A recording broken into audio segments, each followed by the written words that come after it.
What's up with the documentaries, yeah? They're here. Documentary Yes. for what? Stylebender. I Yeah. assume. Let everything out, Jeff. How long? Blow it up. How long you been following him around? How long you been with him? At first, I used to do like work at Tiger Muay Thai and do all these promos and stuff. And I remember Brad showing me Izzy at the time. And he was like, "This dude is gonna be the next stud." And it was like, I think it was either King of the Ring or like the Super 8, something like that. We watched it, and I was like, the way that dude moved, I was like, he's insane. And then he showed up like a few weeks later at Tiger.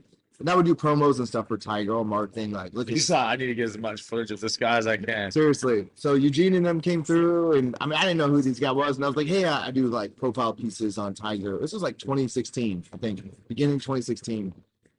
So I did that, and then this is when Engage comes in the picture. Engage, because I always like kind of documentary style videos.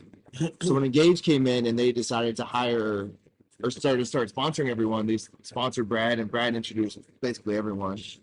And then Israel got that glory fight for the world championship fight. So I was like, Ash, I'll go there. I'll do this for next to nothing. Just get me there. I just like want to go to LA and experience it. So 2017. Denver. No. His I think his the won the tournament. That was in Denver. And then that was yeah. the one in LA where he fought for the title and won, but got robbed. At least in my eyes, but I'm not a judge. That's So it started really in early 2017. And then again, his UFC debut in early 2018, and then from there it's been a ongoing whirlwind. It seems like Brad is responsible for a lot of people's careers. Nah, I'm not. Nah, they would have ended up, slugs like this, potentially. Do you see that the UFC is suing the people that made Bisping's documentary? Jeff, you should know that. Yeah, You I understand. was actually speaking to Israel's manager yesterday, and he was talking to me about it. Then 19 minutes of like a 90-minute movie, copyright infringement. Like they have just taken the UFC footage and didn't get the rights. 19 months. That is a lot of. That is irresponsible, though. I've heard that the licensing for the UFC is insanely expensive. Yeah, you can't use this. Because they don't want you to use the footage because they want to use it themselves for whatever They pay a lot of money. I did not give Jeff Saylor Visuals permission to use any of my footage. What are you talking about? Huh?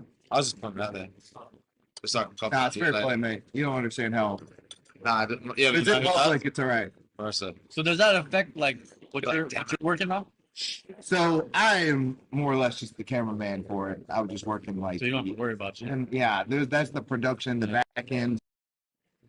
But I've gathered all the footage, and we've sold it to like the producers, and they're gonna licensing fee, and they've shot it as well.